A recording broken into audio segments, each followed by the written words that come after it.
My name is Dana, and I am 38 years old. To my family, the illustrious Roman dynasty of Seattle, I'm nothing more than a stain on their reputation. A failure who wastes her life turning wrenches as a grease monkey in the army while they close million-dollar deals. But they didn't know the truth. When the solid oak door of the cabin my grandmother left me exploded inward, shattered by a C4 breaching charge in the dead of a Colorado winter night, my hand didn't even shake. Viper, the budget-cut mercenary my cousin Julian hired to evict me, expected to find a weeping, terrified woman begging for mercy. Instead, through the settling dust and smoke, he found me sitting comfortably in my leather armchair, taking a slow sip of black coffee, with the cold steel of a heavy-caliber sniper rifle resting casually across my thighs. And when the beam of his tactical light swept over the patch on my chest, the eagle clutching the lightning bolt, I watched his pupils dilate in absolute, primal terror. My cousin thought he was kicking a poor relative out of a tear-down shack. He didn't realize he had just declared war on a Tier 1 operator of the Joint Special Operations Command, right here on American soil. Let me know what state you are watching from in the comments, and hit that subscribe button right now if you believe that you should never judge a book by its cover, especially when that book knows 18 different ways to neutralize the threat before it even enters the room. The wind howling through the Colorado Rockies has a specific sound. It's a low, mournful moan that rattles the pine trees and strips the warmth from anything living. It's the kind of cold that settles in your bones and reminds you of your mortality. Most people find it terrifying. I find it clarifying. I sat in the high-backed leather armchair, the one my grandfather used to smoke his pipe in, with the only light in the room coming from the dying embers in the stone fireplace. On my lap lay a copy of Marcus Aurelius's Meditations. I've read it 100 times, mostly in the back of transport planes over Syria or in dugouts in the Korengal Valley. Page 42. Be like the cliff against which the waves continually break, but it stands firm and tames the fury of the water around it. Stoicism isn't just a philosophy for me, it's a survival mechanism. It's the off switch for fear. My family thinks I fix trucks. They think I change oil filters and rotate tires for a living. They think the scars on my hands are from slipping wrenches, not from shrapnel or knife fights in alleyways in Damascus. Let them think that. Silence is a soldier's first layer of armor. But tonight, that silence was about to be broken. I didn't hear footsteps. The snow outside was 3 feet deep and fresh. It muffles everything, swallowing sound like a thick wool blanket. But I felt them. A subtle vibration in the floorboards, the displacement of air, the frantic amateurish rhythm of men who are used to intimidation, not warfare. I closed the book gently and placed it on the side table next to my steaming mug of coffee. I didn't reach for the phone to call 911. The sheriff's station was 40 minutes away down an icy switchback road, and besides, Julian had probably already paid them off. This wasn't a police matter. This was a perimeter breach. I picked up the Macmillan TAC 50 sitting beside the chair. It's a beast of a rifle, heavy, ungainly in close quarters for anyone who hasn't trained with it until it feels like an extension of their own limb. I rested the barrel across my thigh, the muzzle brake pointing towards the front door. I took a sip of coffee. Black, no sugar. Boom. The explosion wasn't Hollywood loud. It was a sharp, concussive thump that sucked the air out of the room for a split second. The front door, solid oak, hand-carved by my great-grandfather, didn't just open, it disintegrated. Splinters the size of steak knives sprayed into the room, clattering against the stone hearth. The freezing wind rushed in instantly, carrying the acrid metallic stink of C4 and burnt wood. Through the swirling smoke and snow, a silhouette stepped into the frame. He was big, wearing tactical gear that looked expensive but hadn't seen a day of real wear. Night vision goggles pushed up on his helmet, a suppressed AR-15 raised high. "Get the hell up, you bitch!" he screamed, his voice cracking with adrenaline. "Get out of this house right now if you don't want to die." It was the standard opening line of a bully. He wanted shock and awe. He wanted me screaming, crying, begging for my life. He wanted the narrative my cousin Julian had sold him, the helpless poor female relative squatting in a valuable property, I didn't move. I didn't flinch. I just watched him over the rim of my coffee mug. The mercenary, let's call him Viper, based on the tacky snake tattoo peeking out from his collar, took another step forward, kicking debris aside. I said, "Move. Are you deaf?" I set the mug down. The ceramic clicked softly against the wood of the table. That tiny sound was louder than his shouting. Then my hand moved to the bolt of the rifle. Clack, clack. The sound of a heavy caliber round being chambered is unmistakable. It's a mechanical, final sound. It cuts through bravado like a hot knife through butter. Viper froze. His brain was trying to process the image in front of him. A woman in a flannel shirt and jeans, sitting calmly in a destroyed living room, holding a weapon capable of stopping a light armored vehicle from a mile away. "You didn't knock, Sergeant," I said. My voice was low, steady, devoid of any emotion. It wasn't a question. He blinked, the flashlight on his rifle wavering. "What?" "Your stance," I continued, analyzing him like a biology specimen. "Shoulders too tight, finger resting on the trigger guard, not indexed. You were Army, but you didn't last, did you? Dishonorable discharge. Or just a failure to adapt." "Shut up," Viper roared, but he took a half step back. He swung his rifle light directly into my face, trying to blind me. I didn't blink. I let the light hit me. I wanted him to see. I wasn't wearing my full combat rattle, no plate carrier, no helmet, just my shirt. But pinned to the left side of that flannel shirt, right over my heart, was a small, subdued patch. I had taken it out of my safe just for tonight. The beam of light focused on it. The eagle. The lightning bolt. The sword. The insignia of the Joint Special Operations Command. The unit that doesn't exist on paper. The people the president calls when diplomacy fails and he needs a problem to vanish from the face of the earth. I saw the recognition hit him like a physical blow. I saw his pupils dilate, swallowing the iris. I saw the blood drain from his face, leaving him pale beneath the tactical grease paint. He knew. Every soldier, active or washed out, knew the legends of the Tier 1 operators. He knew he wasn't looking at a mechanic. He was looking at a ghost, his weapon lowered. Not by choice, but by the sheer weight of realization that he was outclassed in a way he couldn't even comprehend. If he pulled that trigger, he wouldn't just be killing a civilian. He would be signing a death warrant that would be executed by the most dangerous people on the planet. "Code Red!" he screamed into his radio, his voice shrinking into a squeak of terror. "Abort! Abort! It's a trap! She's one of them." He scrambled backward, tripping over the debris of the door he had just destroyed. He looked at me one last time, expecting me to fire. Expecting the pink mist. I just smiled.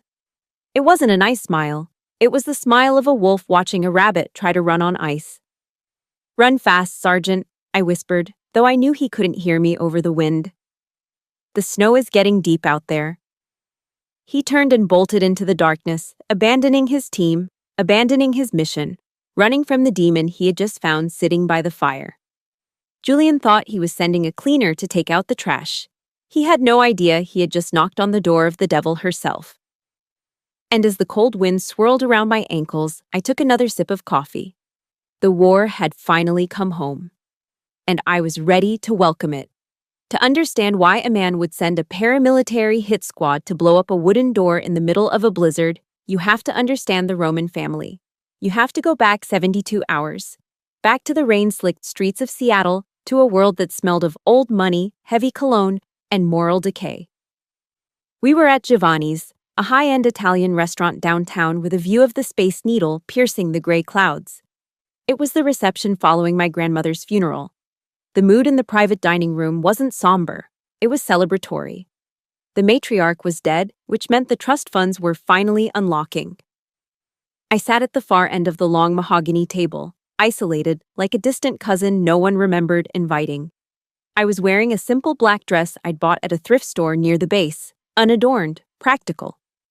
Around me, my relatives were draped in designer silk and Italian wool.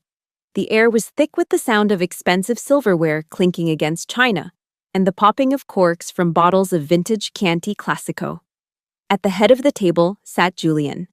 My cousin, 45 years old, wearing a bespoke suit that cost more than my annual salary as an enlisted soldier. He was currently dismantling a lobster thermidor with a kind of aggressive surgical precision. He cracked a claw with a silver cracker, the sound echoing like a gunshot in the room, and sucked the meat out with a wet, satisfied noise. "Pass the butter," he commanded, not looking at anyone specific. A waiter rushed to obey. I took a sip of my ice water. It was the only thing I was consuming. I didn't have the stomach for their food, and I certainly didn't have the stomach for their conversation. "It's a mercy, really," my Aunt Linda said, her voice carrying over the low hum of jazz music. She was Julian's mother, a woman whose face was pulled so tight by plastic surgery that she looked permanently surprised. She swirled her wine glass, staring directly at me. Mom was getting so frail, and honestly, it's a relief she doesn't have to see. Certain disappointments continue. The table went quiet. All eyes turned to me. "Oh, don't look so sour, Dana," Linda continued, flashing a veneer white smile. "We're just being realistic. You're 38 years old. You drive a truck that sounds like a lawnmower. You live in barracks or whatever hole the army puts you in. You're a mechanic, for God's sake, a grease monkey." It broke Mother's heart that a Roman woman would end up with grease under her fingernails instead of a diamond on her finger. "I serve my country, Aunt Linda," I said quietly. My hands were folded on my lap. I could feel the calluses on my palms, the rough skin that came from handling heavy weaponry and climbing over Afghan ridges. "You fix flat tires," Julian corrected, pointing a butter-soaked piece of lobster at me. "Let's call a spade a spade. You're blue-collar labor in a white-collar dynasty. You're the help." I didn't respond. There was no point. They saw the world through a filter of net worth. To them, my service wasn't sacrifice. It was a lack of ambition. The heavy oak doors of the private room opened, and Mr. Henderson walked in. He was my grandmother's estate lawyer, a man with a spine of steel who had been the only person in the room she actually respected. He carried a leather briefcase. "I apologize for the interruption," Henderson said, his voice gravelly. "But as per Mrs. Roman's instructions, the will is to be read immediately following the reception." The atmosphere in the room shifted instantly. The grief, what little there was, evaporated, replaced by a hungry, predatory tension. Julian wiped his mouth with a linen napkin and leaned forward. This was the moment he had been waiting for. Henderson opened the file. He went through the stocks, the bonds, the Seattle real estate. As expected, the bulk of the liquid assets went to Linda and Julian. They smirked, exchanging high fives with their eyes. They were already spending the money in their heads. "And finally," Henderson said, adjusting his glasses, "regarding the property located in the Rocky Mountains, Colorado, the cabin and the surrounding 40 acres of timberland." Julian straightened his tie. "Right, just put that under the development trust." "No," Henderson said. He looked up, his eyes finding mine at the end of the table. "The cabin is bequeathed in its entirety to her granddaughter, Dana Roman." The silence that followed was deafening. It was heavier than the snowstorm I would face 3 days later. "Excuse me?" Julian stood up. His chair scraped violently against the floor. "That's a mistake. Grandmother knew the plan. That land is the cornerstone of the Aspen Ridge Resort project. We have investors lined up." "The text is clear," Henderson read. "To Dana, the only one who visited me without asking for a check. The only one who loved the mountains as I did. May she find the peace there that this family never gave her." "That senile old bat!" Linda shrieked, slamming her wine glass down. Wine sloshed onto the white tablecloth, looking like a blood spatter. "She gave a prime piece of real estate to her? She can't even afford the flight out there." Julian walked down the length of the table. He moved like a shark sensing blood in the water. He stopped right behind my chair. I could smell the wine on his breath and the overwhelming scent of his expensive cologne. "Listen to me, Dana," Julian said, his voice fake friendly, masking a deep, boiling rage. "You don't want that shack. It's a teardown. It's rotting wood and drafts. And have you thought about the property taxes? In that county, they'll eat you alive. You make, what, $40,000 a year? You can't afford to own that land for a single month. I looked straight ahead. I'll manage. No, you won't, Julian snapped, dropping the pretense. He leaned in, placing both hands on the back of my chair, boxing me in. Here is what is going to happen. You're going to sign the deed over to me, right now. Henderson has the papers. In exchange, because I am a generous cousin and I pity you, I will give you $5,000. Cash. 5,000, I repeated. The land is worth $2 million. Not to you, Julian hissed. To you, it's a burden. To you, it's bankruptcy. 5,000 is a lot of money for a grease monkey. You could buy a used Honda, maybe some clothes that don't look like they came from a dumpster. I slowly pushed my chair back and stood up. I wasn't tall, but I knew how to hold space. I turned to face him. He was softer than me. His skin was smooth, pampered, his eyes were empty. No, I said. Julian laughed, a harsh barking sound. No. Did you just say no to me? It's not for sale, Julian. It's not a resort. It's Grandma's home. It's a memory. Something you can't monetize. I picked up my purse and turned to leave.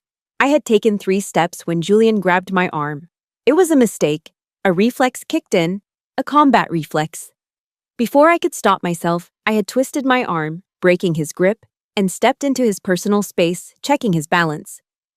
I stopped myself from driving my elbow into his throat, but the sudden, violent efficiency of the movement made him flinch. He stumbled back, his face flushing a deep, humiliated crimson. The whole room was watching. The millionaire had just been flinched by the help. He straightened his jacket, trying to regain his dignity, but his eyes were pure venom. He stepped close to me again, lowering his voice to a whisper so the lawyer couldn't hear. You think you're tough because you play soldier? He hissed, spit flying from his lips. You have no idea how the real world works, Dana. Money is the only weapon that matters. That land is mine. The resort is happening. If you don't sell, I will bury you. I will crush you like an ant. Is that a threat, Julian? It's a promise, he sneered, showing his bleached white teeth. You are the disgrace of the Roman name. Enjoy the cabin for the weekend. It'll be your last. I know I'm not the only one who has dealt with toxic family members who think their bank account gives them the right to treat people like dirt. If you have ever been looked down on by your own flesh and blood, or if you believe respect is earned, not bought, hit that like button right now and comment "not for sale" below to show them we aren't afraid. I walked out of the restaurant and into the Seattle rain. I didn't look back. But as I drove my rusted pickup truck toward the interstate, heading east toward the mountains, I couldn't shake the feeling of Julian's eyes boring into my skull. He thought he could crush me with lawyers and debt. He thought I was just a poor, stubborn woman. He didn't know he was about to poke a sleeping bear. And 3 days later, when the C4 went off, I realized just how far he was willing to go to get what he wanted. The drive from Seattle to the Colorado Rockies is a 1,000-mile stretch of Interstate 90 and I-25 that cuts through the spine of America. For most people, it's a grueling commute. For me, it was the first time I had been able to breathe in years. My 1998 Ford F-150 rattled with every mile, the heater blasting dry, hot air into the cab to fight off the winter chill. The truck was a lot like me, beat up, high mileage, cosmetically rough, but it ran when you turned the key. I watched the landscape shift from the gray, suffocating drizzle of the Pacific Northwest to the vast open plains of Idaho, and finally to the jagged, white-capped teeth of the Rockies. Julian saw this land as a portfolio asset. He saw square footage, zoning laws, and potential ROI for his resort investors. When I looked at the mountains, I didn't see money. I saw cover.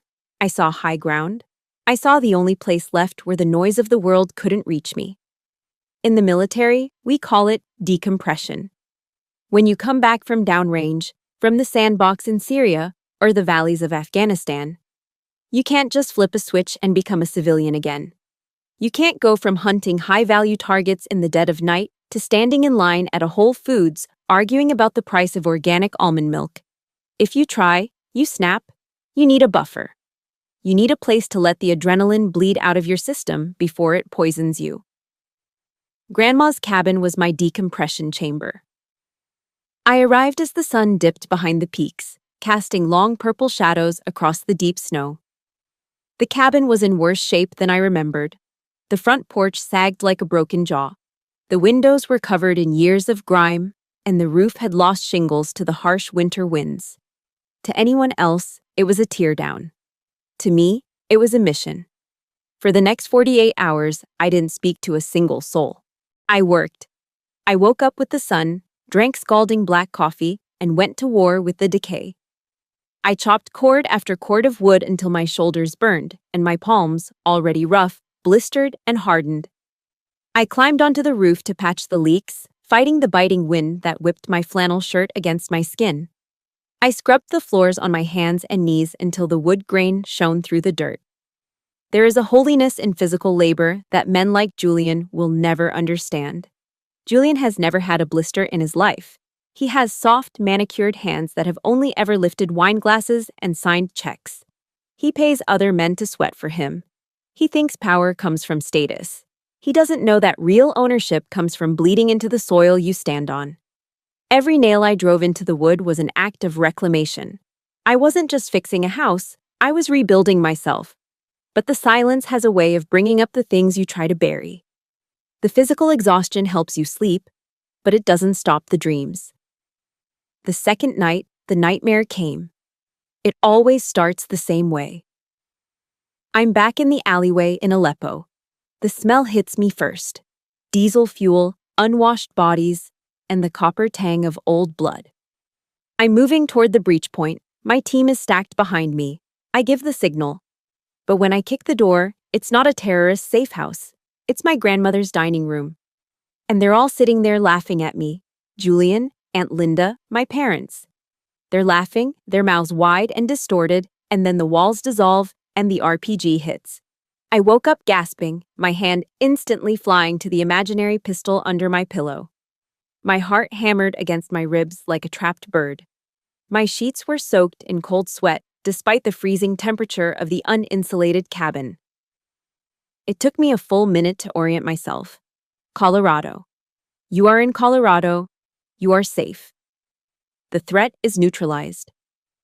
I sat up and swung my legs over the side of the cot. The fire had died down to glowing red coals. The darkness felt heavy, pressing in on me. I reached into my rucksack and pulled out the small velvet box I kept hidden at the bottom, wrapped in a pair of wool socks. I opened it. The bronze star shone dully in the low light. It wasn't for valor in a movie-style charge. It was for meritorious service in a combat zone. For keeping my team alive when everything went sideways. My family calls me a failure because I don't have a corner office. They don't know I earned this while they were sleeping safely in their beds. I traced the edge of the metal with my thumb. Yea, though I walk through the valley of the shadow of death, I will fear no evil, for thou art with me. I whispered the words of Psalm 23 into the empty room. It was the verse my grandmother used to read to me. It was the verse I whispered when the mortars started walking toward our position in Kandahar. I realized a long time ago that the valley isn't just the battlefield. Sometimes the valley is your own home. Sometimes the evil isn't a terrorist with an AK-47. It's the people who share your last name. I put the metal away. I couldn't dwell on it. Dwelling leads to spiraling. I was just putting a kettle on the wood stove when my satellite phone buzzed. It was a jarring digital intrusion in my sanctuary. I looked at the screen. Mother. I hesitated. My thumb hovered over the red button. I should ignore it. But the conditioning runs deep. You answer when command calls. You answer when family calls. Hello, Mom, I said, my voice raspy from sleep and smoke. There was no greeting. No, hi, honey. No, did you make it there safely? Have you lost your mind, Dana? Her voice was sharp, piercing through the speaker. I closed my eyes and leaned my forehead against the rough log wall. Good morning to you, too. Don't get smart with me, she snapped.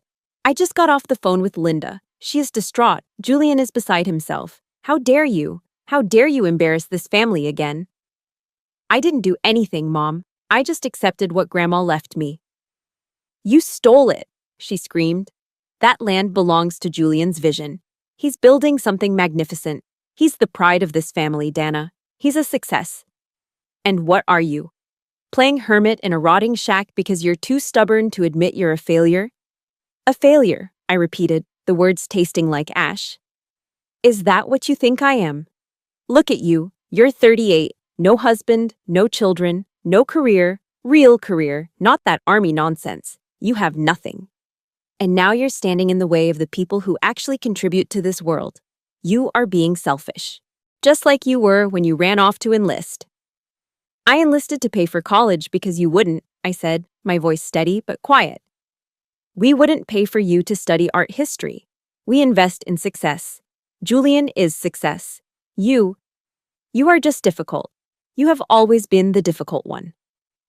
She took a breath, and her voice dropped to a cold, commanding tone. Sign the papers, Dana. Send the deed to Julian. Stop humiliating us. Take the $5,000 and fix your truck. God knows it's an eyesore. Is that all, Mom? Do the right thing for once in your life, she said. The line went dead. I slowly lowered the phone.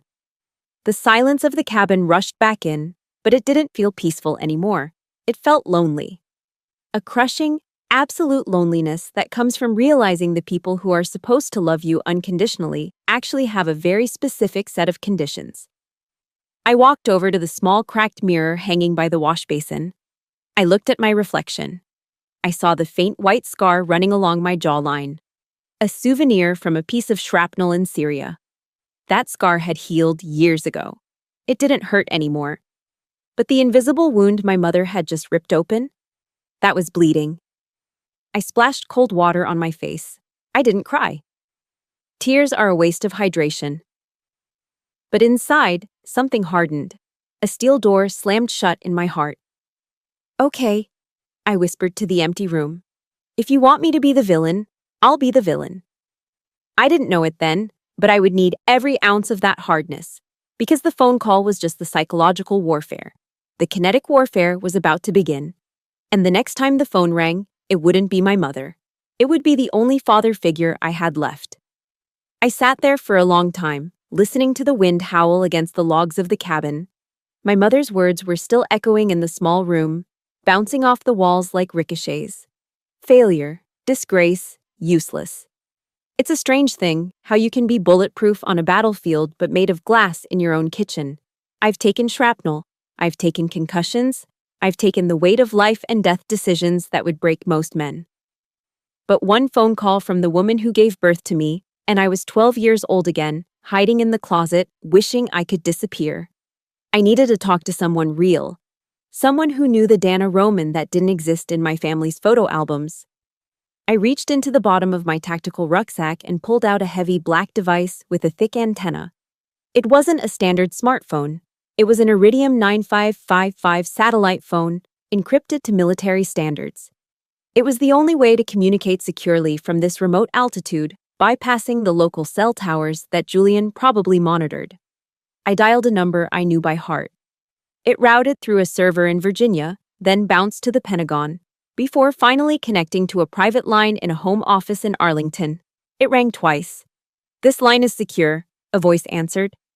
It was deep, gravelly, and sounded like sandpaper moving over concrete. It was a voice that had commanded divisions in Iraq and negotiated treaties in Brussels. "General," I said, my voice cracking slightly. I cleared my throat and straightened my spine, a reflex ingrained from 20 years of service. "It's Dana." There was a pause, and then the hardness in the voice melted away, replaced by a warmth that I had never heard from my own father. "Colonel Roman," General Higgins said, "I was wondering when you'd check in. How is the vacation? Have you managed to stop saving the world for 5 minutes, or are you organizing the local squirrels into a tactical unit?" I let out a breath I didn't know I was holding. A small, genuine smile touched my lips. "I'm trying, sir. But the squirrels are undisciplined recruits." "Good to hear your voice, kid," he said gently. "And I don't mean kid disrespectfully, Colonel. You know that." "I know, sir." "The president asked about you this morning," Higgins said casually, as if he were discussing the weather. We were in the Situation Room briefing the fallout from the operation in Yemen. He wanted to know the name of the JSOC commander on the ground who made the call to abort the airstrike and go in on foot to save those hostages. I told him her name was classified, but that she was the best officer I've ever seen wear the uniform. I closed my eyes. The best officer. My mother had just called me a grease monkey. The cognitive dissonance was enough to give me a migraine. Thank you, sir. That means a lot. He wants to give you the Distinguished Service Medal, Dana, Higgins continued. When you get back to D.C., he wants a private ceremony in the Oval. No press, obviously, just the people who know. He said that kind of moral courage is rare in this town. I was just doing my job, General. And that is exactly why you are you, he said. The line went quiet for a moment. He knew me too well. He could hear the hesitation in my silence.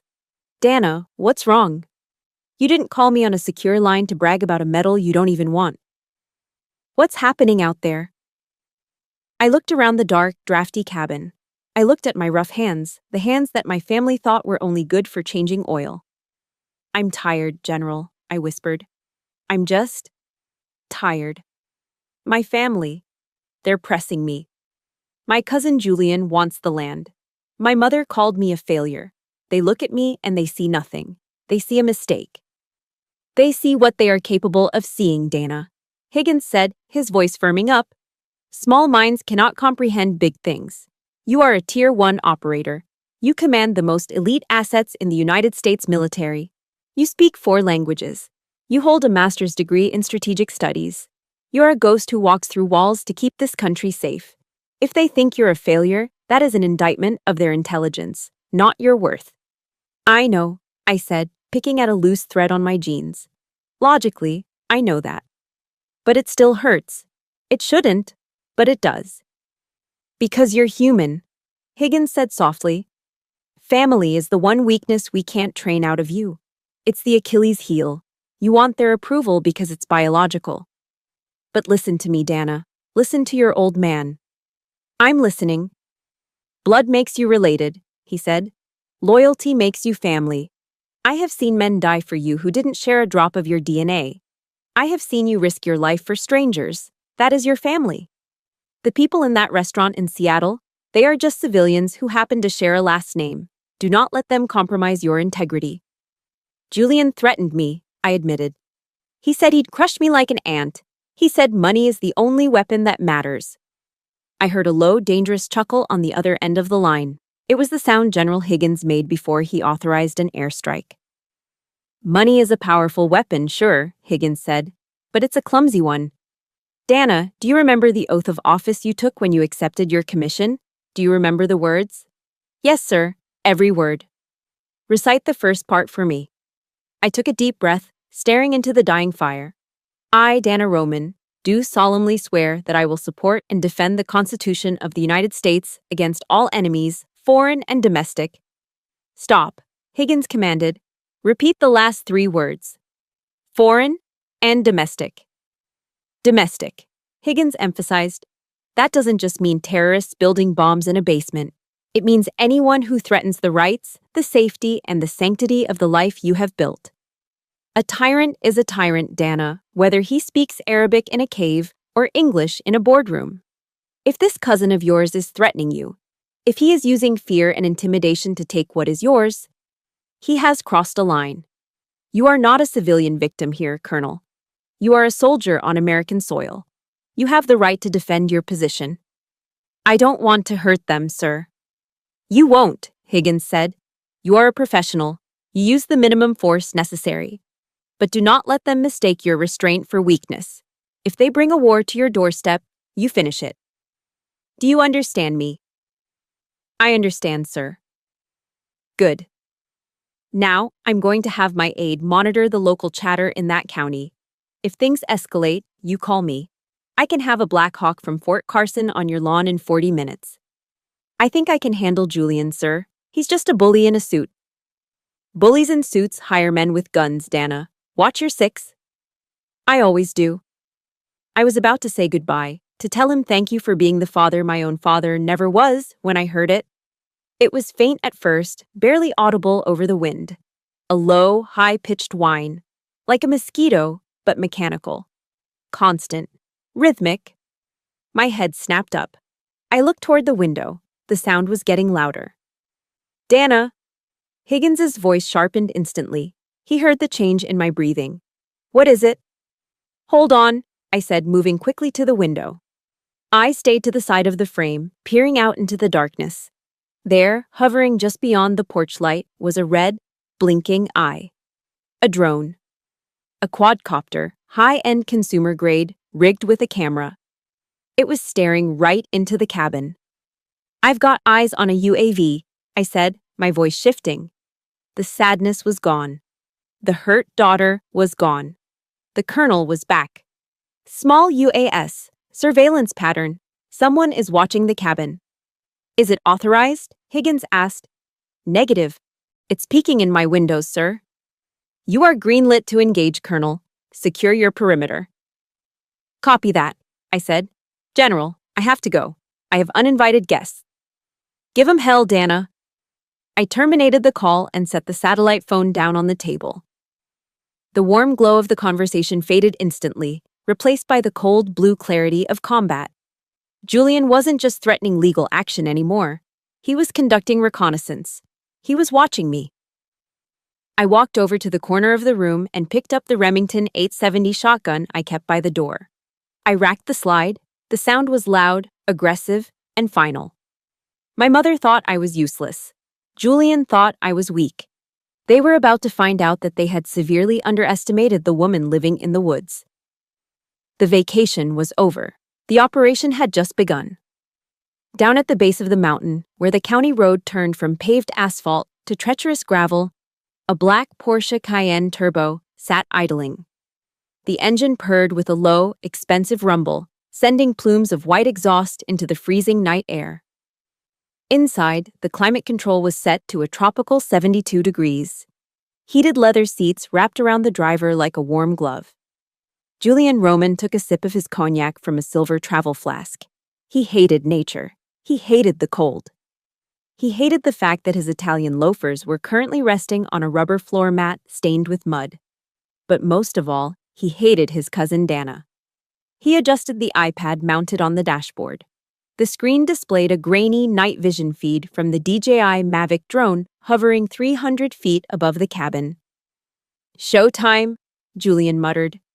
He wasn't just watching, he was broadcasting. He had started a private FaceTime group call with the family back in Seattle. Can you see it? Aunt Linda's voice chirped through the car's surround sound system. Is that the shack? Good Lord, it looks like a pile of firewood. That's the one, Mom, Julian said, zooming in on the dark windows of the cabin. And inside sits the Queen of the Roman dynasty, probably eating beans out of a can.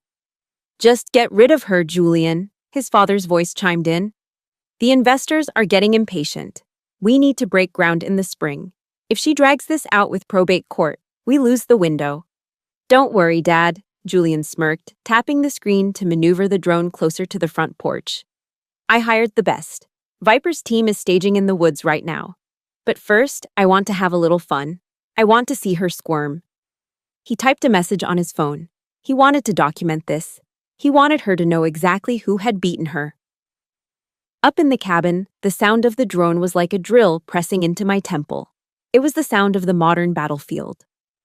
In Syria, that sound usually meant you had about 10 seconds to find cover before a Hellfire missile turned your grid square into a crater. Here, in the Colorado wilderness, it meant something else. It meant harassment. I stood in the shadows of the kitchen, away from the windows. My Remington 870 tactical shotgun was in my hands. It wasn't a precision instrument like the sniper rifle, it was a blunt force tool. 12-gauge, pump action, loaded with number 4 buckshot. My phone buzzed on the table. The screen lit up the dark room with a harsh blue glow. Sender, Julian. Timestamp, 11:42 p.m. I picked it up. The message was long, rambling, and dripping with the kind of confidence that only comes from men who have never been punched in the face. I'm giving you 1 hour, Dana. Pack your trash and drive away. If you're not gone by midnight, that cabin is going to catch fire. Old wood burns fast. I've already talked to the sheriff. He knows to look the other way. He thinks it's just a tragic accident waiting to happen. Don't be a hero. Be smart. Take the 5K and go back to the motor pool. I stared at the text. He wasn't just threatening eviction, he was threatening arson and admitting to bribery. He was documenting his own crimes because he truly believed the rules didn't apply to him. He thought the law was something poor people had to follow, while rich people just paid to bypass it. My thumb hovered over the keypad. A part of me, the civilian part, the cousin part, wanted to beg. I wanted to ask him why he hated me so much. I wanted to ask why money was worth more than blood. But the colonel didn't beg. The colonel assessed threats and neutralized them. I needed to give him one chance, not for his sake, but for mine. The rules of engagement, ROE, are sacred. You don't fire until you have exhausted all non-lethal options. You have to occupy the moral high ground before you take the tactical high ground. I typed a reply. Short, precise, military. 2. Julian. Julian, this is your only warning. You are conducting an illegal surveillance operation and threatening domestic terrorism. Check your ROE. If your men breach my perimeter, I will view it as a hostile act and I will respond accordingly. Withdraw your team. Don't let greed get people killed. I hit send. Back down in the Porsche, Julian read the text and burst out laughing. He laughed so hard he spilled a drop of cognac on his silk tie. What did she say? Linda asked over the speakers.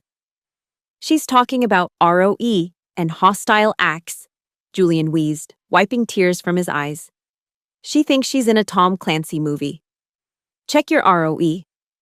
God, she's so pathetic. She actually thinks she can scare me with army jargon. She's bluffing, his father said dismissively.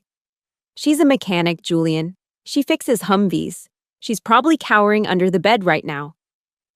You're right, Julian said, his face hardening. I'm done playing games. She wants a hostile act. I'll give her a hostile act. He switched apps to a secure radio channel connected to the earpieces of the Mercenaries waiting in the tree line. Viper, this is Gold Card, Julian said. Green light. I want her out, now. If you have to blow the front door off the hinges to scare the piss out of her, do it. Just don't kill her. I don't want the paperwork, but make sure she never wants to come back to Colorado again. Copy that, Gold Card, Viper's voice crackled back, breaching in 3 mics. Julian leaned back in the heated seat, a cruel smile playing on his lips. He tapped the drone controls again, dropping the altitude. Smile for the camera, Dana. I saw the red eye of the drone drop. It descended from the tree line, hovering right in front of the main bay window. It was close now. Too close. It was peering into my sanctuary, violating the only safe space I had left in the world. Julian had made his choice. He had ignored the warning. He had mistaken mercy for weakness. In the military, we have a saying. Play stupid games, win stupid prizes. I didn't run. I didn't hide.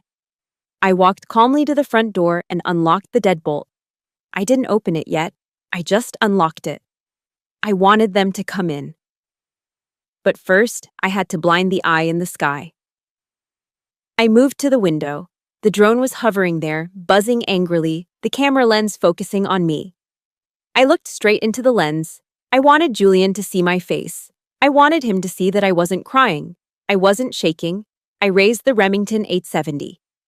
The pump action made a sound that is universal. Chick, chick. On his screen down in the valley, Julian must have seen the barrel rise. He must have seen the black hole of the muzzle. He probably had half a second to scream. I pulled the trigger. Boom! The shotgun roar was deafening in the small cabin. The window glass shattered outward, mixing with the cloud of lead shot. The drone didn't just break, it evaporated. 1 second, it was a piece of high-tech surveillance equipment worth $2,000. The next, it was a cloud of plastic shrapnel and sparking wires raining down into the snow. I pumped the shotgun again, ejecting the spent shell. It hit the floor with a smoking hiss. The buzzing stopped. The silence of the mountain returned, but now it was different. It was the silence of a battlefield after the first shot has been fired. The diplomatic phase was over. The kinetic phase had begun. I looked out into the darkness, past the smoking remains of the drone. I knew they were out there, Viper and his team. They had heard the shot. They knew I was armed. But they didn't know who I was. Not yet. I turned away from the broken window and walked back to my armchair. I picked up my coffee cup. It was still warm. "Come on in, boys," I whispered to the empty room. "Welcome to the funhouse." Down in the valley, Julian's screen went black. But up here, the night was just getting started. The silence that followed the shotgun blast wasn't empty. It was heavy. It was the kind of silence that screams of impending violence. Outside, the wind whipped the snow into a frenzy, but inside the cabin, the air was still. The smell of gun smoke hung in the living room, sharp and metallic, masking the scent of old pine and dust. I didn't reload immediately. I didn't need to. I knew exactly how much time I had. They would be confused for about 30 seconds. Then they would check in. Then they would get angry. Then they would breach. I moved away from the broken window, stepping lightly on the balls of my feet, my boots making no sound on the hardwood floor. I reached into my tactical bag and pulled out a monocular device, a FLIR Breach PTQ-136 thermal imaging scanner. I didn't turn on the lights. Darkness was my ally now. I pressed the device to my right eye and scanned the tree line through the shattered glass. The world turned into a spectrum of grayscale and glowing white. There they were. 12 heat signatures. 12 white-hot ghosts standing out against the freezing black background of the forest. They were stacked up in 2 fire teams, moving in a bounding Overwatch pattern. They weren't moving like amateurs. They were spacing themselves out, checking their sectors. Julian hadn't just hired local thugs, he had hired private military contractors. I zoomed in. I could see the heat rising from the barrels of their rifles. I could see the outline of plate carriers and ballistic helmets. This was no longer a civil dispute. This wasn't a landlord-tenant disagreement. This was an armed paramilitary force maneuvering on American soil against a U.S. citizen. My heart rate slowed down. My breathing became shallow and rhythmic. The fear that I had felt earlier, the fear of my mother's judgment, the fear of losing my grandmother's legacy, evaporated. In its place, a cold, crystalline logic took over.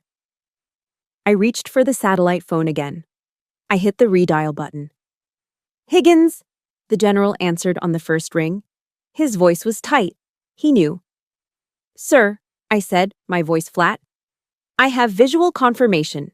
12 hostiles, heavily armed, wearing body armor and carrying military-grade carbines. They are maneuvering to breach. This is a coordinated assault." "Are they law enforcement?" Higgins asked, though we both knew the answer. "Negative. No badges, no sirens, no announcement of authority. They are Black Tusk mercenaries operating under a private contract." "Sir, this is a code red situation." There was a pause on the line. I could hear the general typing furiously on a keyboard in Arlington.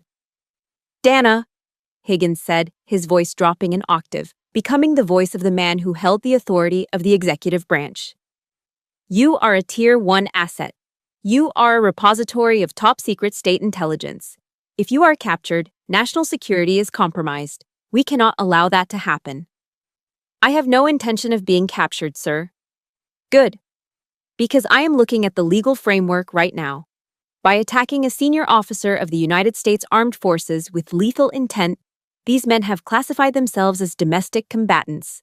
They are no longer citizens with rights. They are threats to the Constitution." I waited. I needed to hear the words. I needed the sanction. Not because I couldn't do it without permission, but because I am a soldier, and soldiers follow orders. "Colonel Roman," Higgins said, his voice ringing with absolute authority, "you are authorized to defend your position. You are authorized to neutralize the threat. Weapons free. I repeat, weapons free. If you have ever felt the satisfaction of finally being allowed to take the gloves off and fight back against a bully, hit that like button right now and comment, 'Weapons free' below. Let's show them what happens when you push a good person too far." "Weapons free," I repeated. The words felt like a heavy weight being lifted off my chest. "Copy that, sir." "I am spinning up a QRF, Quick Reaction Force, from Fort Carson. Higgins added. Helos are spinning up now. ETA is 40 minutes. Can you hold out that long? I looked at the thermal signatures creeping closer to my porch. I looked at the traps I hadn't set yet. I looked at the terrain I knew like the back of my hand. 40 minutes? I let out a short, dry laugh. Sir, in 40 minutes, you won't need a reaction force. You'll just need a cleanup crew. Godspeed, Dana. Out. I set the phone down. I had 40 minutes. Most people, when faced with 12 armed killers coming for their life, would panic. They would scramble to find a hiding spot. They would hyperventilate. They would pray. I walked into the kitchen. I picked up the old dented kettle my grandmother had used for 30 years. I filled it with water from the tap. I struck a match and lit the propane burner on the stove. I set the kettle down and watched the blue flame lick the bottom of the metal. I reached into the cupboard and pulled out a box of black tea. I placed a bag in my favorite mug. This wasn't arrogance. This was psychological warfare. This was Jocko Willink's philosophy made manifest. Bad situation? Good. They have more men? Good. More targets to hit. They have better gear? Good. I can take it off their bodies when I'm done. They think I'm weak? Good. Surprise is the ultimate force multiplier. I wasn't going to rush. Rushing leads to mistakes. Rushing leads to noise. I had time. The snow was deep, and they were moving cautiously, expecting traps. They were right to expect them. The kettle began to whistle, a soft, rising tone that cut through the silence. I poured the water. The steam rose up, smelling of comfort and civilization. I took a sip. It was scalding hot, burning my tongue, grounding me in the present moment. Julian wanted a war. He wanted to play soldier. He thought writing a check to a mercenary company made him powerful. He didn't understand that writing checks doesn't teach you how to stop bleeding. It doesn't teach you how to move through the dark without disturbing a single molecule of air. It doesn't teach you how to kill without hate, simply because it is the necessary task at hand. I set the tea down on the counter. I rolled up the sleeves of my flannel shirt, revealing the scars on my forearms. Okay, Julian, I whispered, my eyes adjusting to the darkness of the hallway. You paid for the full experience, now you're going to get it. I didn't put on body armor. Armor slows you down. Armor makes you feel safe, and feeling safe gets you killed. I needed speed. I needed violence of action. I walked to the closet by the back door. I opened it. Inside wasn't a broom or a vacuum cleaner. Inside was a pelican case I had buried under a pile of old blankets. I popped the latches. Inside lay my MP7 submachine gun, compact, silenced, deadly efficient. And beside it, a bandolier of flashbang grenades. I picked up the MP7. It felt light in my hands, like a toy, but I knew it could punch through a Kevlar helmet at 200 yards. I checked the magazine, full. I slung the weapon over my shoulder and picked up the flashbangs. The thermal scanner showed the first team was now 20 yards from the porch. They were stacking up on the door I'd already blown open. They were whispering commands into their radios. They were walking into a fatal funnel. I took one last sip of tea. Welcome to the Rockies, gentlemen, I said. I moved into the shadows, merging with the darkness. I wasn't Dana Roman, the poor cousin, anymore. I wasn't the disappointment. I wasn't the mechanic. I was the apex predator. And feeding time had just begun. 40 minutes is a lifetime in tactical terms. In 40 minutes, governments can fall, treaties can be signed, and lives can be extinguished. But for a Tier 1 operator, 40 minutes is something else entirely. It is a luxury. It is enough time to turn a battlefield into a slaughterhouse. I moved with the economy of motion that had been drilled into me at Fort Bragg. Panic is wasted energy. Every step I took in that cabin was calculated. I didn't run around like a frantic victim in a horror movie. I moved like a mechanic entering a workshop. First, I went to the mudroom, where I kept my rucksack and my emergency roadside kit. I pulled out a bundle of Orion road flares, the heavy-duty kind used by truckers on interstate pileups. They burn at over 2,000 degrees Fahrenheit and produce a blinding, sputtering red light that sears the retina. I carried them to the kitchen island. I wasn't going to use lethal explosives. General Higgins had authorized weapons free, but my personal code and the tactical reality of the situation dictated something else. Killing 12 men creates a mess that not even the president can clean up easily. But breaking them, terrifying them until they wet their pants, that sends a message that lasts longer than a funeral. I opened the pantry. My grandmother was a woman of the Depression era. She never threw anything away. The shelves were lined with glass ball mason jars, empty and waiting for next season's strawberry jam. I grabbed 4 of them. Next came the flour and the sugar. To a civilian, these are baking ingredients. To a combat engineer, they are particulate fuel. When dispersed into the air and ignited, fine flour dust creates a rapid combustion, a dust explosion. I wasn't trying to blow the roof off, but I wanted a flash. I wanted noise. I wanted shock and awe on a budget. I worked quickly. I used duct tape, the silver, heavy-duty kind found in every American toolbox, to tape 3 road flares together. I stripped the safety caps. I rigged a simple pull-wire trigger using high-tension fishing line I found in Granddad's tackle box. I placed the flare bundle inside the mason jar, packed it tight with a mixture of flour and magnesium shavings I scraped from a fire starter block. It was crude. It was ugly. It was an improvised stun grenade that would make an OSHA inspector have a heart attack. But it would work. I placed the jars at strategic points, 1 by the back door, 1 in the hallway, and 2 right inside the main entrance taped under the floorboards where the wood had rotted away, hidden from sight but ready to be triggered by a tripwire running across the threshold. Trap construction complete. Time elapsed, 12 minutes. Next phase, environmental control. I walked down the creaking wooden stairs to the basement. The air down here was musty, smelling of damp earth and old cardboard. The breaker box was mounted on the far wall, a gray metal sentinel humming with electricity. I looked at it. This box was the heart of the cabin. It powered the refrigerator, the heater, the lamps that made this place feel like a home. Julian and his men would expect a warm, lit house. They would expect to look through the windows and see me cowering in the corner. I reached up and grabbed the main master switch.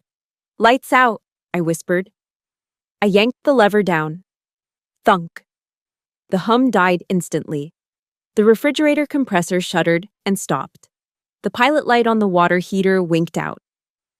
The cabin above me plunged into absolute, suffocating darkness. Now, the advantage was mine. I climbed back up the stairs, navigating by memory. I didn't need light. I knew every knot in the wood, every loose nail, every squeaky board. This house was in my blood. I went back to the living room and reached into my Pelican case. I pulled out my final piece of gear, a set of L3 Harris GPN VGI-18 panoramic night vision goggles. These weren't the cheap, green-tinted monoculars you buy at a surplus store. These were quad tubes, giving me a 97-degree field of view. They turned the pitch-black room into a crisp, white phosphor daylight. I strapped them on and flipped them down. A soft electronic whine filled my ears as the tubes energized. The room exploded into clarity. I could see the dust motes dancing in the air. I could see the grain of the wood on the table. To Viper and his men outside, the cabin was a black void, a terrifying maw waiting to swallow them. To me, it was a brightly lit stage. I picked up my MP7 and walked to the armchair facing the front door, the door I had already blown open, which now hung on one hinge, swaying slightly in the wind. In tactical terms, this spot is called the fatal funnel. It's the cone of death where bullets naturally converge when entering a room. Usually you avoid sitting here. But tonight, I wanted to be seen. I wanted to be the first thing they saw when they turned on their flashlights. I sat down. I crossed my legs. I rested the suppressed submachine gun across my lap, my finger indexed along the receiver, not on the trigger. I checked my watch. 28 minutes remaining until the QRF arrived. The mercenaries were early. I sat in the silence, and my mind drifted back. Not to the war, but to a Christmas dinner 5 years ago. I remembered sitting at the kids' table, even though I was 33, because there wasn't enough room at the main table for the non-partners. My father had walked by, holding a scotch, and looked at my uniform hanging on the coat rack. "You know, Dana, he had said, his voice slurring slightly. Julian just closed a deal worth $40 million. He's building skyscrapers, he's building a legacy. What do you build? You just fix things that other people break. What have you actually earned in your life besides a bad back and some PTSD? I hadn't answered him then. I had just stared at my mashed potatoes, feeling the shame burn my cheeks. What have I earned? I looked around the dark cabin, seeing it through the high-tech lens of my goggles. I have earned the ability to slow my heart rate to 45 beats per minute while 12 men hunt me. I have earned the knowledge of how to turn a jar of jam and a road flare into a weapon of mass disorientation. I have earned the skill to sit in the dark and not be afraid of the monsters, because I know that I am the thing that goes bump in the night. Julian bought his power. He inherited his safety. But safety is an illusion. When the lights go out, when the police don't come, when the laws of civilization break down, net worth means nothing. The only currency that matters is survival. And in that economy, I am the wealthiest woman in the world. Crunch. The sound was subtle, barely audible over the wind, but the electronic amplification of my headset picked it up instantly. Snow compressing under a heavy boot. Crunch, crunch. They were on the porch. I didn't move. I didn't breathe. I watched the heat signatures through the open doorway. 2 men, then 4. They were stacking up on either side of the frame, moving with practiced discipline. They had their rifles raised, lasers cutting through the swirling snow. I saw Viper's hand signal. Breach. One of the men reached out and pushed the broken door all the way open. It creaked loudly, a sound like a coffin lid opening. A beam of blinding white light from a rifle-mounted flashlight cut into the room, sweeping left, then right. It illuminated the dust, the debris, the empty fireplace. And then, the beam hit me. I sat there in the chair, the 4 lenses of my night vision goggles looking like the eyes of a giant spider, glowing faintly. I didn't flinch. I didn't raise my weapon. I just sat there, framed in their light, looking like a demon waiting on a throne of shadows. The point man froze. The light wavered. Contact front, he whispered, his voice trembling slightly. Living room, individual in the chair.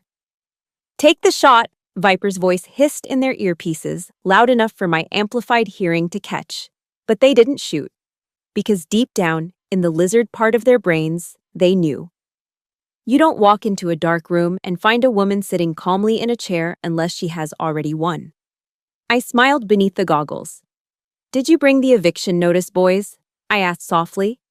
And then, with a flick of my thumb, I pulled the fishing line taped to the armrest of the chair. Click. The trap by the door ignited. The retreat was not orderly. In military terms, it was a rout. Down at the bottom of the gravel driveway, Julian Roman watched through the windshield of his Porsche as the tactical team he had paid $50,000 for came stumbling out of the smoke-filled woods. They weren't moving with the precision they had shown 10 minutes ago. They were sprinting, slipping on the ice, looking over their shoulders as if the devil himself were snapping at their heels. Julian frowned, lowering his iPad. The drone feed had cut out minutes ago, leaving him blind. But he had expected to see Dana being dragged out in handcuffs, or at least weeping on the porch. Instead, he saw his elite mercenaries looking like terrified children. What the hell is going on? He muttered, popping the door of the Porsche open. The freezing wind hit him instantly, biting through his Italian wool suit, but his anger was hotter than the cold. He stepped out into the snow, his expensive loafers sinking into the slush.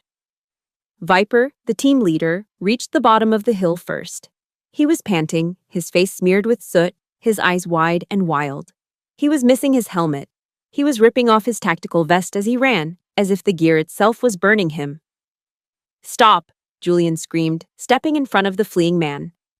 Where do you think you're going? Get back up there. Viper didn't stop. He tried to shoulder past Julian, heading for the black SUVs parked behind the Porsche. Julian grabbed him. It was the arrogant move of a man who had never been in a physical confrontation in his life.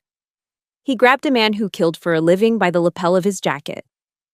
I am talking to you, Julian shouted, slapping Viper across the face. The sound was sharp, a wet crack in the silent night. You incompetent moron! I paid you to clear the house. Go back in there and drag that bitch out. The slap was a mistake. Viper didn't cower. He didn't apologize. He snapped.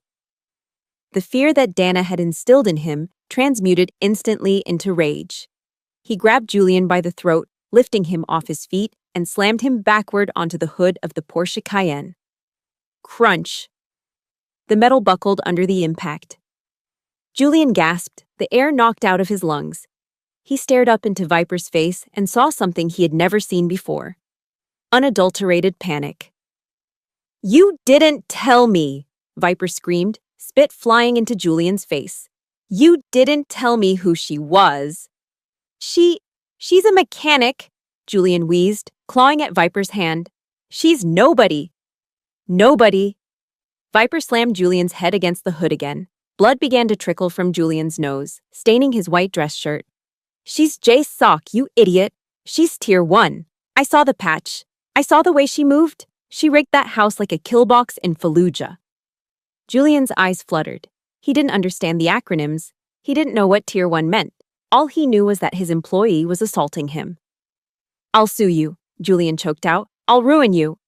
You won't have time to sue anyone, Viper roared, letting go of Julian and backing away as if Julian were radioactive. Do you have any idea what you just did? You just ordered a hit on a high-value federal asset. That's not a lawsuit, Julian. That's treason. That's a black site prison for the rest of your life. Viper turned to his men, who were piling into the SUVs, throwing their weapons into the back seats. Move! Move! Move! Viper screamed. Leave the gear. Just drive. We need to be out of the state before she makes the call. But I paid you, Julian shrieked, sliding off the hood of his ruined car, blood dripping onto the snow. You can't leave me here. You're on your own, rich boy, Viper spat. He jumped into the lead SUV. Pray she doesn't kill you. Engines roared to life. Tires spun on the ice, throwing gravel and slush onto Julian's suit. In seconds, the taillights of the mercenary convoy disappeared around the bend of the mountain road, leaving Julian alone in the silence. He stood there, shivering, wiping the blood from his nose with a silk handkerchief. His heart was pounding. He looked up at the cabin. It was dark, silent. Cowards, Julian whispered, his voice trembling. Useless cowards, I'll do it myself. He reached into his jacket pocket and pulled out a snub-nosed .38 special revolver. He had bought it for protection years ago and never fired it. It felt heavy and cold in his hand. He turned toward the cabin. Dana, he screamed, his voice echoing off the valley walls. You think you won? You think you can scare me? The front door of the cabin opened. It didn't explode. It wasn't kicked down. It just opened, slowly and deliberately. Dana stepped out onto the porch. She wasn't wearing body armor. She wasn't holding a machine gun. She was wearing her flannel shirt, jeans, and work boots. In her hand, she held a steaming mug of tea. She looked like she had just stepped out to enjoy the fresh air, not like a woman who had just single-handedly routed a 12-man paramilitary squad. She walked to the edge of the porch railing and leaned against it, looking down at him. She was 50 yards away, but in the crisp mountain air, she felt right next to him. You're bleeding, Julian, she said. Her voice wasn't loud, but it carried perfectly. It was calm, terrifyingly calm. Shut up. Julian waved the gun around wildly. Get off my property. This is my land. I have the deed. I have the lawyers. Dana took a sip of her tea. She didn't even look at the gun. It's not your land, Julian. It never was. And those lawyers, they can't help you now. I'll sue you for everything, Julian yelled, his composure completely fracturing. He was crying now, tears of rage and humiliation mixing with the blood on his face. I'll sue you for assault. I'll sue you for using illegal military weapons. You're a criminal. You're a psycho. I didn't use any weapons on your men, Julian, Dana said softly. I used fireworks and flour. They ran because they know what I could have used. You're lying. Julian took a step up the hill, raising the gun. I'm going to end this. I'm the head of this family. I say what happens. Dana set her tea mug down on the railing. She looked at him with a mixture of pity and boredom. Julian, put the gun down. Make me. I don't have to, Dana said. She raised her hand and pointed a single finger toward the sky. They will. Who? Julian sneered. The sheriff? I own him. Not the sheriff, Dana said. Listen. Julian froze. At first, it was just a vibration in his chest, a deep rhythmic thumping that seemed to come from the air itself. Thwop, thwop, thwop. It grew louder, fast. The snow around Julian began to swirl, whipped up by a sudden, violent wind coming from above. The trees bent and groaned. The sound became deafening, a mechanical roar that drowned out Julian's screams. He looked up. From over the ridgeline, two dark shapes crested the mountain. They were massive, black, predatory birds of prey. Sikorsky UH-60 Black Hawks. They didn't have civilian registration numbers. They had the dark, matte finish of the United States Army. And then, the sun came out at midnight. Click. A spotlight from the lead helicopter slammed onto Julian. It was blindingly bright, millions of candle power focusing on one man in a ruined Italian suit holding a cheap pistol. Drop the weapon! A voice boomed from a loudspeaker system that shook the ground. Drop the weapon and get on the ground, now! Julian dropped the gun as if it were red hot. He fell to his knees, covering his eyes, cowering in the snow. Dana stood on the porch, bathed in the peripheral glow of the spotlight. The wind from the rotors whipped her hair back, but she didn't move. She picked up her tea mug again. She looked down at her cousin, who was now curled into a fetal ball, sobbing into the dirt.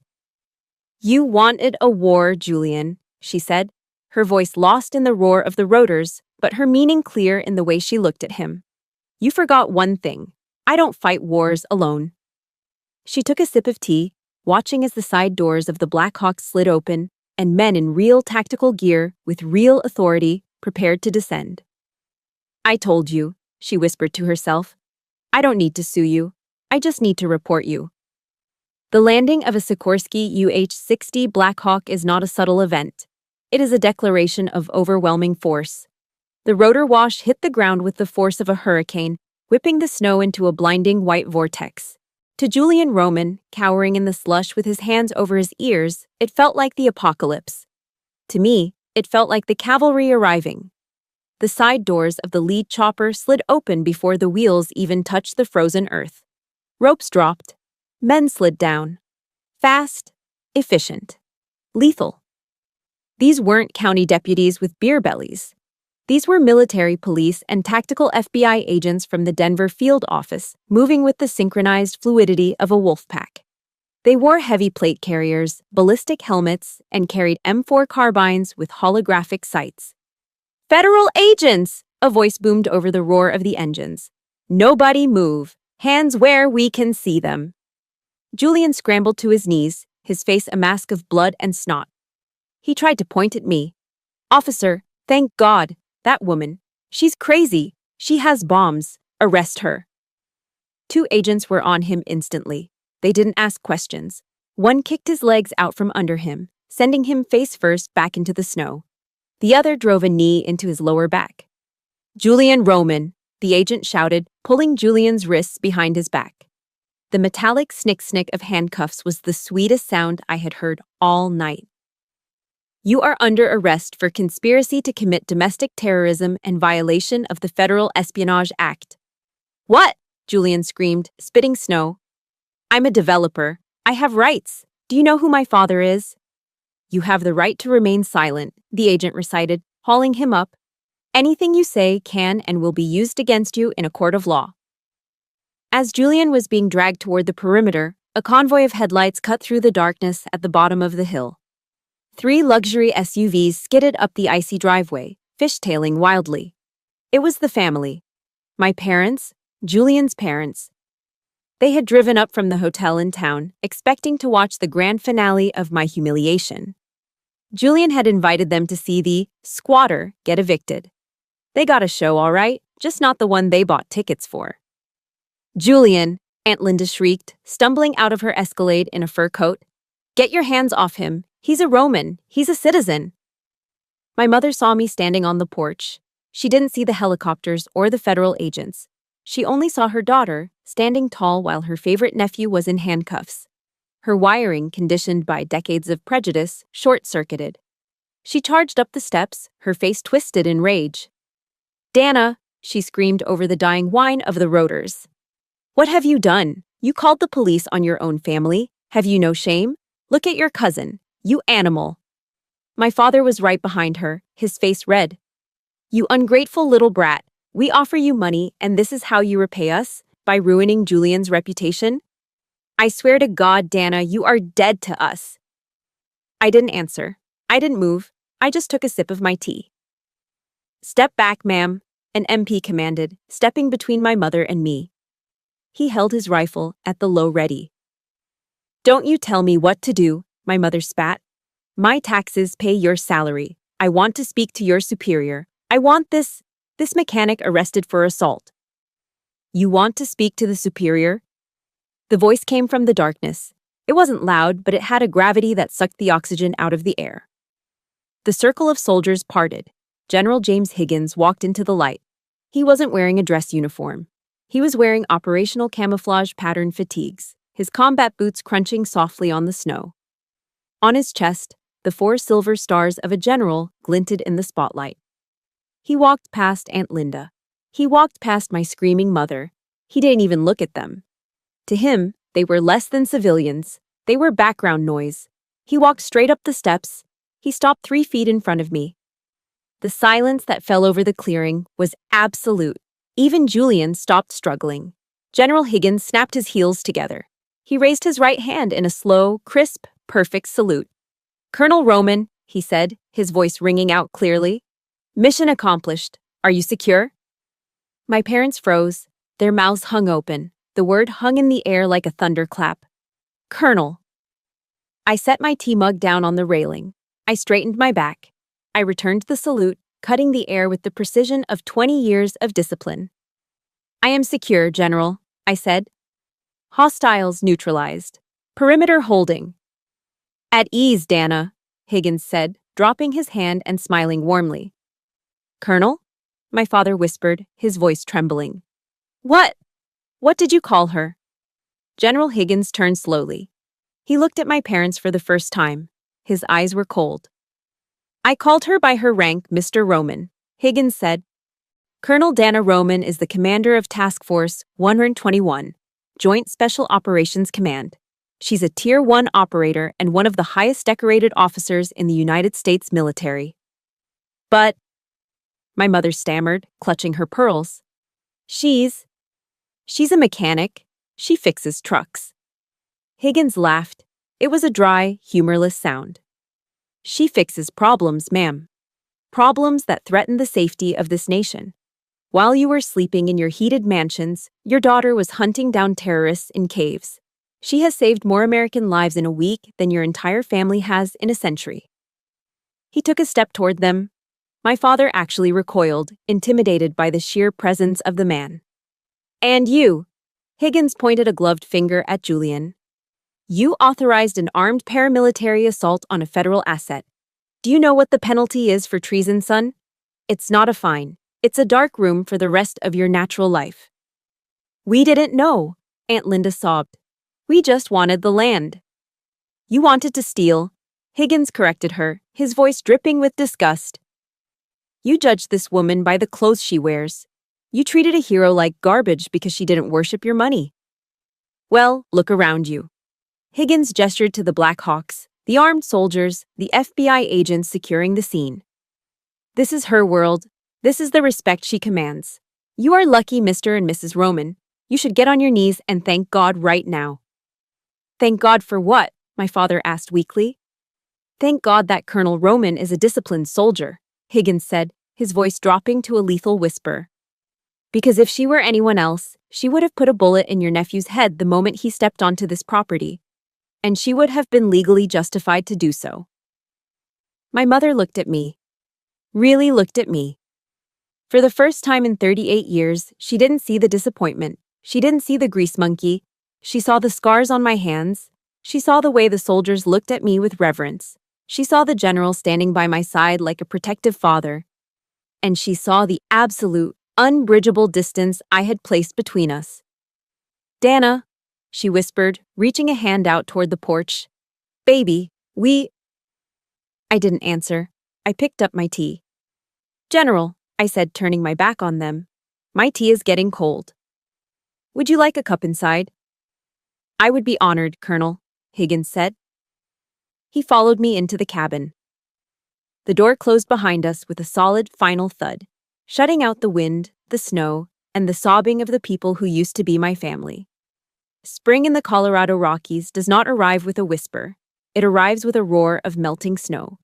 The rivers swell, the aspen trees explode into a vibrant, trembling green, and the air loses that metallic bite of winter, replacing it with the scent of wet pine and thawing earth. It had been 6 months since the night the Blackhawks landed in my front yard. 6 months since the snow was stained with Julian's blood and the flashing lights of federal SUVs. I stood in the center of the living room. The shattered front door had been replaced, this time with reinforced steel clad in reclaimed oak. Beautiful, but bulletproof. The floorboards where I'd hidden the flashbang traps were new. The fireplace, where I'd once sat waiting for a kill team, was now crackling with a gentle, warming fire, not to keep me alive, but to keep the coffee pot warm. The cabin wasn't just a cabin anymore. It wasn't the shack my mother had sneered at. Nor was it the 5-star resort Julian had tried to steal. It was something far more valuable. I walked over to the mantel. Above it, framed in simple wood, was a picture of my grandmother. Next to it was a new sign, hand-carved by a former Marine combat engineer who had lost his left eye in Fallujah. It read, "The Roman Sanctuary. Forward operating base for the broken." We didn't charge admission here. We didn't have investors. This place was funded by my savings and a quiet grant arranged by General Higgins. It was a place for the guys and girls who came back from the sandbox with their limbs intact but their souls chipped. A place where they didn't have to explain why loud noises made them jump or why they couldn't sleep without facing the door. I picked up the envelope sitting on the mantel. It was white, stark, and stamped with the ominous seal of the Federal Bureau of Prisons. The return address was USP Florence High, a federal penitentiary about 2 hours south of here. It was from Julian. I had let it sit there for 3 days. Part of me, the old part, the part that still craved some twisted form of family validation, wanted to know what he had to say. The other part, the colonel, knew exactly what it was. Intelligence gathering. Manipulation. I slid my thumb under the flap and tore it open. The handwriting was shaky. Julian's penmanship, usually full of arrogant flourishes, looked small and cramped. "Dearest cousin Dana," it began. I almost laughed. 6 months ago, I was a grease monkey and a disgrace. Now, I was dearest cousin. I hope this letter finds you well. I'm writing to you from a place of great humility. The lawyers tell me that my appeal is stalled. They say the federal prosecutors are making an example of me because of the nature of the incident. Dana, you have to help me. I am not built for this. The food is inedible. The people here are animals. I am a businessman, Dana, not a criminal. It was a misunderstanding. I got bad advice. Please, if you speak to your general friend, maybe he can pull some strings. Maybe get me moved to a minimum security facility. We are family, after all. Blood is thicker than water. Please don't leave me to rot in here. I lowered the paper. He hadn't changed. Not really. Even in a concrete cell, stripped of his Italian suits and his Porsche, Julian was still the same man. He didn't apologize for sending men to kill me. He didn't ask how I was. He only cared about his own comfort. He still thought family was a currency he could spend to buy his way out of consequences. He was right about one thing, though. Blood is thicker than water. But he forgot the full quote. The blood of the covenant is thicker than the water of the womb. The bonds we choose are stronger than the biology we inherit. I looked at the fire. The orange flames danced and licked at the grate. I didn't feel angry anymore. The rage that had fueled me that night in the snow was gone, burned away by the realization of my own worth. I didn't hate Julian. I just pitied him. He was a man who had everything and possessed nothing. He had millions of dollars, but no honor. He had parents who enabled him, but no one who would stand by him when the check bounced. Goodbye, Julian, I whispered. I tossed the letter into the fire. It landed on a burning log. For a second, nothing happened. Then the corner curled black. The paper caught. The blue ink of his desperate handwriting turned to smoke. I watched until it was nothing but gray ash, floating up the chimney to be scattered by the mountain wind. The last tether to the Roman dynasty was cut. I wasn't Dana the disappointment anymore. I was just Dana. Colonel? A voice called from the front porch. It was deep, gravelly, and cheerful. I turned away from the fire. Coming, Sarge. I grabbed my mug of coffee and walked out the front door. The sun was just cresting the peaks of the Rockies, painting the snow-capped summits in brilliant shades of pink and gold. The air was crisp, filling my lungs with the clean taste of freedom. On the porch, the family was gathering. There was Mike, a former Army Ranger with a prosthetic leg, sitting on the steps throwing a tennis ball for his service dog, a golden retriever named Buster. There was Sarah, a medic who had done 3 tours in Iraq, flipping pancakes on a portable griddle set up on the railing. There was Ghost, a quiet sniper from my old unit, simply leaning against a post, watching the tree line with a peaceful smile on his face. They looked up when I stepped out. Coffee's fresh, Colonel, Sarah said, flipping a pancake onto a paper plate. And Mike brought the good bacon this time, not that turkey crap. Hey, Mike protested, grinning. My cholesterol is a work in progress. Morning, Dana, Ghost said, nodding slowly. He didn't salute. We didn't do salutes here. We did nods. We did handshakes that lasted a second too long because we were just glad the other person was still alive to shake back. I looked at them. They didn't share my last name. They didn't know my grandmother. They didn't care about my bank account or the property value of this land. They knew the scar on my jaw. They knew why I checked the perimeter before I slept. They knew the weight of the things we carried in our rucksacks and in our heads. This was the inheritance I had been fighting for. Not the land, not the wood and stone of the cabin, but this, the right to build a sanctuary for the people who mattered. You okay, boss? Mike asked, sensing the shift in my mood. He stopped throwing the ball. I looked at the smoke rising from the chimney, carrying Julian's ashes away. I looked at the sunrise illuminating the faces of my brothers and sisters. Yeah, Mike, I said, a genuine smile breaking across my face. The first real, unburdened smile I had felt in years. I'm better than okay. I walked down the steps and sat on the bench next to them. I took a sip of coffee. It tasted like victory. My mother had told me I was useless. Julian had told me I was alone. They were both wrong. I was the richest woman in the world, surrounded by the only wealth that actually holds its value when the world goes dark. So, I said, looking at the map spread out on the picnic table, who wants to help me build the new deck today? I think we need more room for the view. I'm in, Sarah said. Hand me a hammer, Mike said. Always, Ghost said. The wind blew through the pines, singing a song of spring, of renewal, and of peace. The war was over. The winter was gone. And for the first time in my life, I was finally, truly, home. Thank you for standing watch with me through this long night. My story proves that your true worth isn't defined by your bank account or your relatives' opinions, but by the steel in your spine and the people in your corner. If you believe that justice is best served cold and with a side of tactical precision, please hit that like button and share this story. It helps us find more people who need to hear it. And if you want to join a community that values loyalty over legacy, subscribe to the channel right now. I want to hear from you in the comments. Have you ever had to fire your own family to find your peace? Let me know. Stay safe, stay dangerous. Dana out.